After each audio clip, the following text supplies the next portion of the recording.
नमस्कार दोस्तों, YouTube के वैदिक एस्ट्रो वास्तु चैनल में आप सबका हार्दिक स्वागत है। मैं अजय कुमार जैन, आओ वास्तु सीखें कि इस क्लास में आप सबका हार्दिक अभिनंदन करता हूँ। दोस्तों, आपको मालूम है कि हम वास्तु पद विन्यास की चर्चा कर रहे हैं। पिछली 2 क्लासेस में भी हमने वास्तु पद विन्यास की ही चर्चा की है। क्या संबंध है मॉडर्न आर्किटेक्चरल ड्राइंग और वास्तु पद विन्यास में, इसकी चर्चा प्रारंभ कर रहे हैं।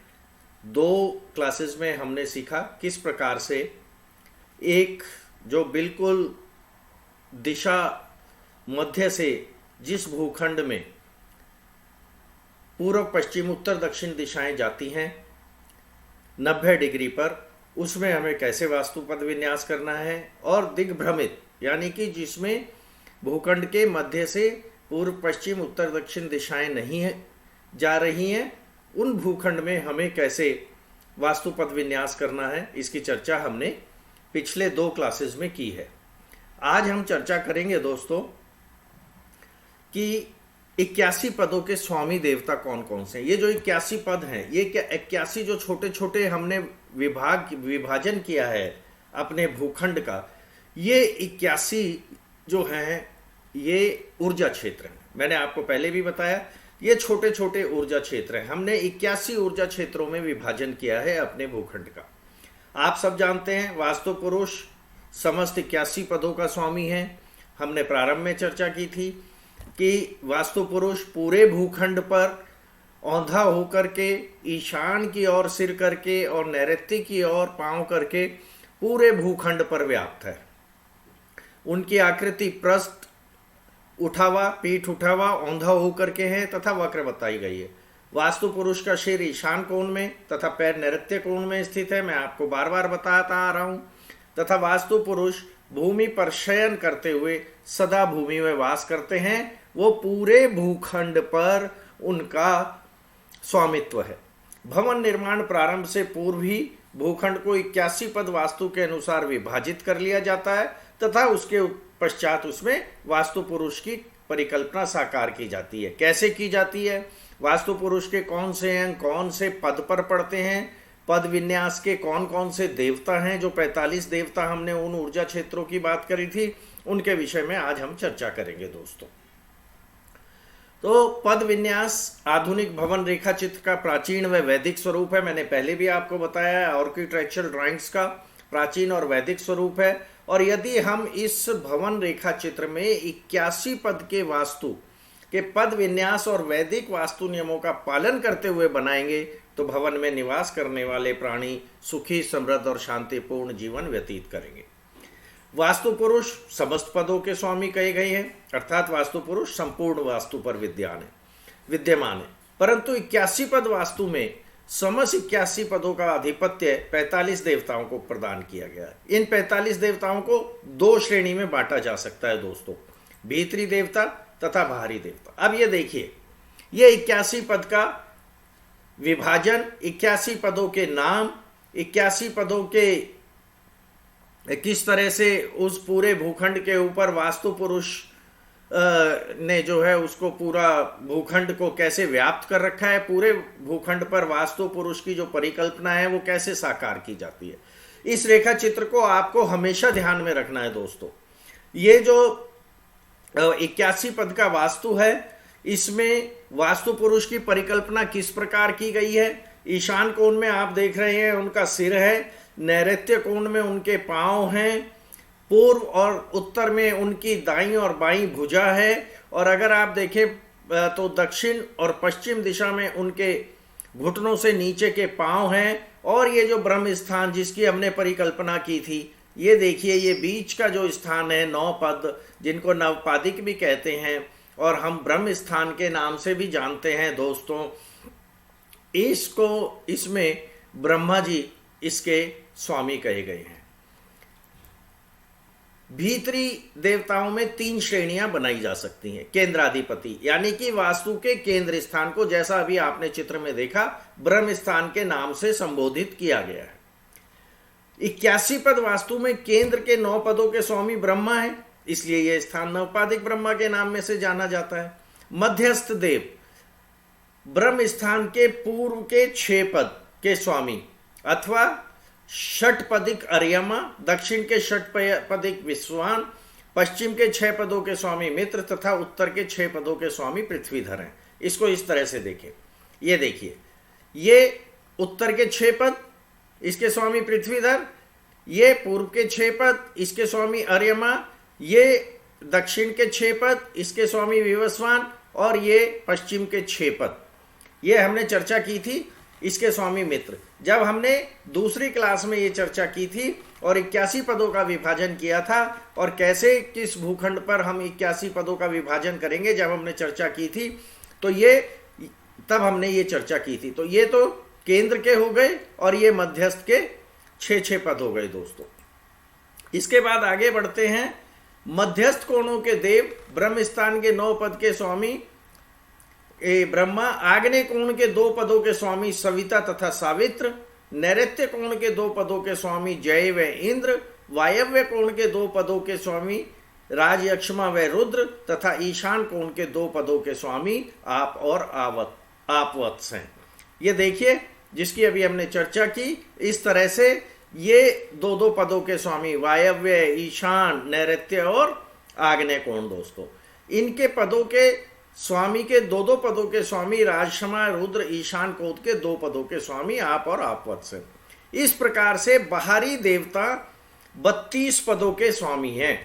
अब अगर आप ये इनको देखेंगे तो ये कुल मिलाकर के पूर्व, पश्चिम, उत्तर, दक्षिण और चारों कोनों के मिलाकर के ये 32 देवता हुए दोस्तों। ये बाहरी, जो हमने उस समय भी चर्चा की थी, बाहरी 32 पद जो हैं, इनके स्वामी 32 देवता हैं दोस्तों।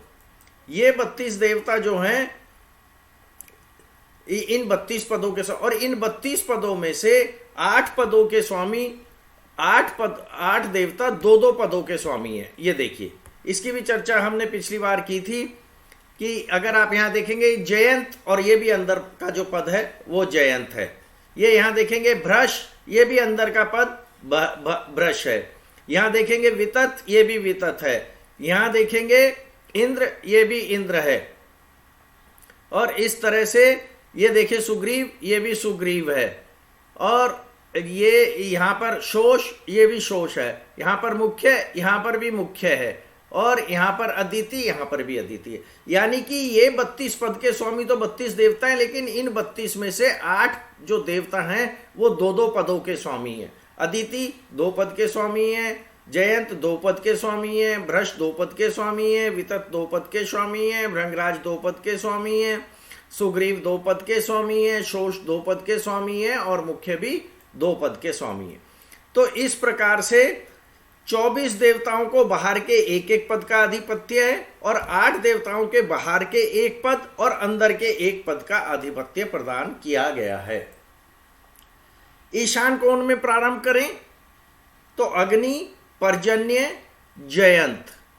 तो अग्नि और पर्जन्य 1 पद, जयंत 2 पद, इंद्र, रवि, सत्य 1 पद, भ्रश 2 पद, नभ, अनिल, पूषा 1 पद, वितथ 2 पद, ग्रह, अक्षत, यम, गंधर्व 1 पद, भृंगराज 2 पद, मृग, पितृगण, 2 वारिक 1 पद, सुग्रीव 2 पद, पुष्पदंत, वरुण, असुर 1 पद, शोष 2 पद, पाप, यक्ष्मा, रोग, नाग 1 पद, मुख्य 2 पद, भल्लाट, सोम, चरक 1 पद, अदिति 2 पद तथा दिति को 1 पद का आधिपत्य प्रदान किया गया है। इस प्रकार वास्तु पुरुष के विभिन्न अंगों पर उपयुक्त देवता निहित हैं। अब ये देखिए, वास्तु पुरुष के अंग और उनके भावित देवता। दोस्तों, ये आप देख रहे हैं कि ये जो चित्र है, ये जो अपन ने विभाजन किया है और इस पे वास्तु पुरुष की परिकल्पना जो की है हमने, कि शास्त्रों में बताए अनुसार, वैदिक परंपरा के बताए अनुसार, वास्तु पुरुष ईशान कोण की ओर सिर करके औंधे पृथ्वी पर लेटे हुए हैं। 81 पदों के वास्तु में, जैसा कि हमने पहले भी चर्चा की थी, वास्तु पुरुष ईशान कोण की ओर सिर करके, नैऋत्य की ओर पांव करके पूरे भूखंड पर औंधे होकर लेटे हुए हैं। उन्होंने पूरे भूखंड को व्याप्त कर रखा है, वो पूरे भूखंड पर व्याप्त है। अब आप देखिए, कि कहां कहां पर वास्तु पुरुष के कौन कौन से पदों पर कौन कौन से अंग पड़ते हैं। इसी की चर्चा हम आगे कर रहे थे। आप इस चित्र को ध्यान में रखिए और आगे देखिए। ये देखिए, वास्तु पुरुष का सिर अग्नि और ईश देवता हैं, दोनों नेत्र और दोनों कान दिति और पर्जन्य, दोनों कंधे जयंत और अदिति, मुख वायु, दाई भुजा रवि, बाई भुजा सोम, वक्ष स्थल महेंद्र, चरक आप व आपवत्स, दाया स्तन अर्यमा, बाया स्तन पृथ्वीधर, दाया हाथ सत्य भ्रश नभ वायु व पूषा। ये पद हैं, ये 5 पदों में है दाया हाथ। और बाया हाथ यक्ष्मा रोग नाग मुख्य व भल्लाट, दोनों हथेलियां सावित्र सविता रुद्र तथा पृथ्वीधर, ये 4 पद हैं। नाभि और हृदय ये सबसे जो है मर्म स्थान है, जिसे इसके देवता कौन है? ब्रह्मा। दाई बगल वितथ तथा ग्रैक्षत, बाई बगल शोष तथा असुर, उदर यानी कि पेट मित्र एवं विवस्वान, मेरु मध्य और लिंग इंद्र एवं जय, दोनों घुटने रोग और अनिल, उरु विवस्वान यम व मित्र, जंघाएं गंधर्व भ्रश व मृग, चरण द्वारिक सुग्रीव व पुष्पदंत भृंगराज गंधर्व और यम, और पांव के पंजे पितृगण। दोस्तों, ये जो अपन ने 45 अंग विभाग किए, इनका महत्व क्या है? आप अगर एक कॉमन सेंस की तरह अपने भूखंड को अपने शारीरिक अंगों से उसकी तुलना करें, क्योंकि वास्तु पुरुष को भी हमने जो है वो देव तत्व माना है, उसमें भी प्राणों का संचार किया है। तो यदि हम उसकी तुलना अपने शरीर के अंगों से करें, तो आपके शरीर के अंगों पर कौन से अंग ऐसे हैं जो कि अधिक भार सहन कर सकते हैं? कौन से अंग आपके शरीर के ऐसे हैं कि जो कि बहुत अधिक नाजुक हैं? कुछ ऐसे हैं, कुछ नाजुक है, कुछ बहुत अधिक नाजुक हैं। ऐसे नाजुक अंगों को वास्तु में मर्म और अति मर्म स्थान कहा गया है। नाजुक अंगों को मर्म स्थान और अति नाजुक अंगों को अति मर्म स्थान के नाम से उनको संबोधित किया गया। अब जैसे देखिए, मान लीजिए, ये कॉमन सेंस की बात मैं आपको बताता हूं। यदि हम वास्तु पुरुष के सिर पर यहां पर टॉयलेट बना देंगे या सीढ़ियां बना देंगे या कोई बहुत भारी निर्माण कार्य कर देंगे, तो क्या होगा दोस्तों? मैंने आपको बताया था कि ये जो 2 पूरब और उत्तर जो 2 दिशाएं हैं, ये हमारी चुंबकीय ऊर्जा और कॉस्मिक एनर्जी के उद्गम स्थान है। यहां से ये इस ऊर्जा का उद्भव हुआ है, यहां से ये ऊर्जा का उत्पन्न होती है। अगर यहां बना देंगे, आप सोचिए, अगर आपके सिर पर कोई बहुत भारी चीज रख दी जाए तो क्या होगा? आपकी सोचने विचारने की क्षमता सब, यानी कि जिसको आप ये मान लीजिए कि बिना मस्तिष्क और बिना सिर का जो शरीर काम करेगा, वही काम जो है वास्तु पुरुष या आपका भूखंड उसी अनुसार आपको जो है परिणाम देगा। कहने का तात्पर्य है, जो वास्तु पुरुष के अति मर्म स्थान है, इनकी चर्चा हम आगे विस्तार से करेंगे। एक मर्म स्थान और अति मर्म स्थान कैसे चिन्हित किए जाएं, कैसे उनको अपने को देखना है और उन पर क्या निर्माण नहीं करने हैं, उसकी चर्चा हम आगे करेंगे। अब आप ये देखिए, ये सबसे अति मर्म स्थान है। ये जो 9 हिस्से हैं, आपके पूरे शरीर का जो केंद्र बिंदु है, नाभि को केंद्र कहा गया है शरीर की, सबसे अति मर्म स्थान उसको माना जाता है, क्योंकि ये जोड़ है। एक तरह से हमारी बॉडी का क्या है? ये एक जोड़ है जो सबसे कमजोर होता है, जो सबसे मर्म स्थान है, जो सबसे सेंसिटिव स्थान है। तो ये जो स्थान है, ये पूरा स्थान, यहाँ क्या पड़ता है? पेट भी पड़ता है, यहाँ आपकी जो है नाभि स्थान भी पड़ता है। ये सबसे मर्म स्थान है, इसलिए इसको खाली रखने के लिए प्रावधान किया गया है वास्तुशास्त्र में। वैदिक परंपरा में ये कहा गया है कि इस स्थान को जितना हो सके हमें उतना इस स्थान को खाली ही रखना चाहिए भूखंड में।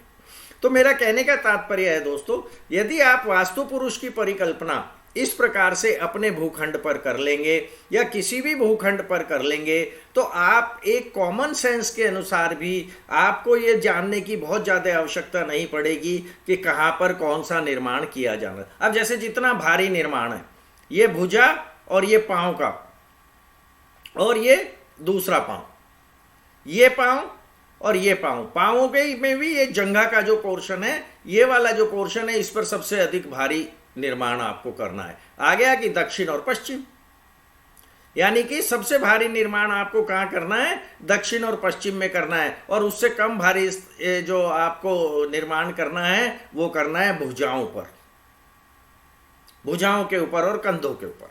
ये यानी कि यहां पर आप भारी निर्माण कार्य कर सकते हैं। ये बात अभी में हम कर रहे हैं दोस्तों एक कॉमन सेंस के हिसाब से, एक साधारण व्यक्ति की, सामान्य व्यक्ति की सोच के हिसाब से, आपके शारीरिक विज्ञान के हिसाब से।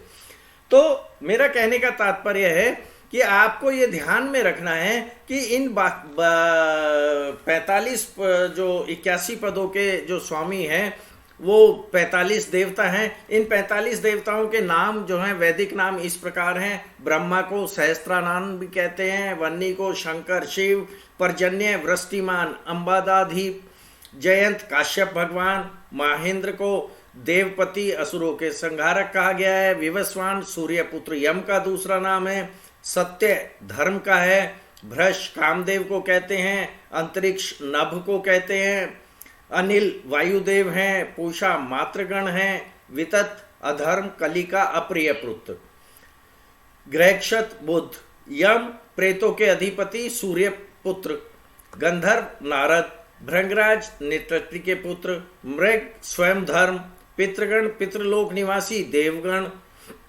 दौवारिक नंदी, सुग्रीव आदि प्रजापति मनु, पुष्पदंत वायु, वरुण लोकपाल जलनाथ, असुर राहु, शोष सूर्यपुत्र शनि, पाप यक्षमा शेषनाग वासुकी, रोग ज्वर नाग शेषनाग वासुकी, मुख्य विश्वकर्मा, भल्लाट चंद्र, सोम कुबेर, चरक व्यवसाय, अदिति और दीति श्री लक्ष्मी, रुद्र वृषभध्वज, आप हिमवान, आपवत्स उमा, अर्यमा आदित्य, सावित्र वेदमाता, सविता देवी गंगा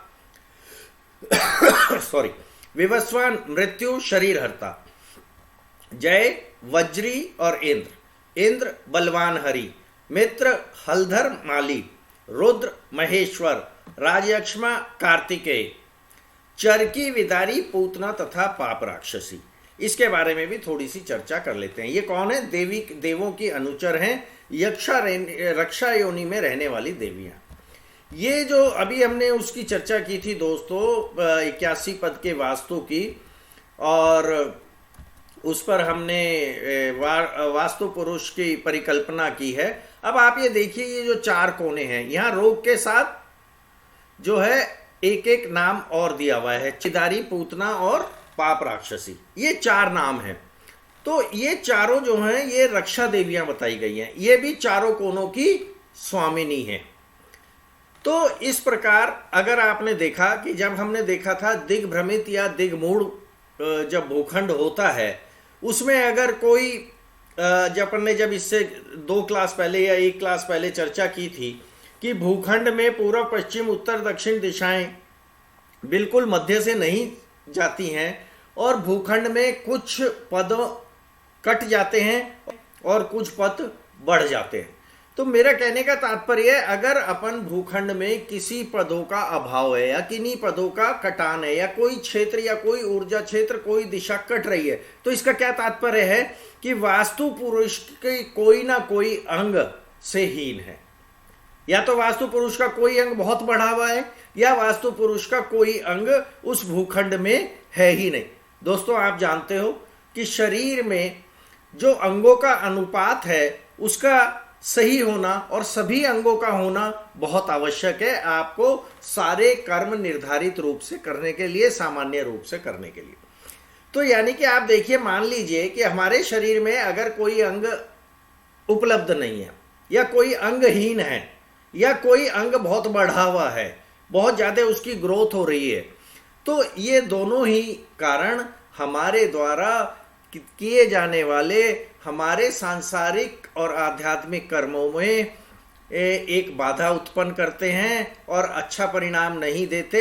ऐसे शरीर को रोगी या विकलांग इस प्रकार की संज्ञाओं से संबोधित किया जाता है। उसी प्रकार यदि आपके भूखंड में कोई भी वास्तु पुरुष जो किसी भी अंग से हीन है या उसका कोई अंग बढ़ा हुआ है या उसकी वृद्धि हो रही है, तो वो ग्रह स्वामी के लिए अच्छा नहीं होता है। उस भूखंड में निवास करने वाले प्राणी को धन धान्य ऐश्वर्य सुख समृद्धि का नाश होता है, रोगी होते हैं। अब आप देखिए, यदि वास्तु पुरुष सिर से हीन हो तो धन नाश तथा रोगी होगा, यदि नैऋत्य कोण से हीन हो तो स्त्री दोष होगा, पुत्र नाश होगा और दास्ता होती है। दास्ता से तात्पर्य प्राचीन दास्ता नहीं, उसको किसी के अंडर में कार्य करना पड़ता है। यदि वास्तु पुरुष के सब अंग पूर्ण हो तो उसमें निवास करने वाले धनी सुखी ऐश्वर्यशाली निरोगी तथा सुखी जीवन व्यतीत करते हैं। ग्रह सुख की इच्छा से वास्तु के मध्य ब्रह्म स्थान की सावधानी पूर्वक रक्षा करनी चाहिए। तो दोस्तों, इस प्रकार से हमने वास्तु 81 पद वास्तु विन्यास पद विन्यास को के ऊपर चर्चा की, उसको समझने का प्रयत्न किया। 3 क्लासेस हो गई हैं। हमने वास्तु पद विन्यास कैसे करना है, उन वास्तु पद विन्यास के कितने देवता हैं, बाहरी पदों के कौन देवता हैं, भीतरी पदों के कौन देवता हैं, उसका स्वामित्व भीतरी पदों का किसके पास है, बाहरी पदों का किसके पास है, उनके 45 देवताओं के नाम क्या हैं। मैं पहले भी आपको बार बार कह चुका हूं, ये 81 ऊर्जा क्षेत्र हैं, जिसमें से इन ऊर्जा क्षेत्रों में को 45 ऊर्जा क्षेत्रों में विभाजित किया गया है। इन 81 विभागों को वो 45 जो देवता हैं वो वास्तव में ऊर्जा क्षेत्रों के नाम हैं। उन देवताओं के नाम के अनुरूप ही उनके गुण रूप और स्वभाव होता है। उसी के अनुसार वास्तु में ये नियम और प्रावधान है कि जिस पद की जिस स्थान का जो देवता है उसकी ऊर्जा के अनुरूप ही आपको उस पर भवन निर्माण करना चाहिए और कक्ष विन्यास करना चाहिए। कहाँ पर रसोई बनानी है, वो अग्निकोण में ही बनानी है, क्योंकि वहाँ के ऊर्जा अग्नि से संबंधित है। तो इस प्रकार दोस्तों, हमने वास्तु पद विन्यास को समझा। 81 पद को कैसे आपको दिग्मूढ़ और दिग्भ्रमित भूखंड के ऊपर कैसे वास्तु पद विन्यास करना है, इसको भी समझा।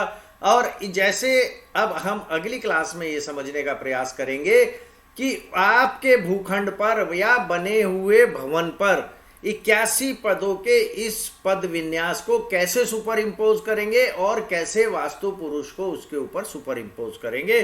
फिर हम उसमें ये देखेंगे केस स्टडी के रूप में कि इसमें से वास्तु पुरुष के कौन से अंग हीन हो रहे हैं, कौन से अंग बढ़ रहे हैं और ये क्या परिणाम देने की स्थिति में है भूखंड। तो दोस्तों, आज के लिए इतना ही। मेरी यदि ये वीडियो आपको पसंद आई तो लाइक और सब्सक्राइब करना ना भूलें। धन्यवाद।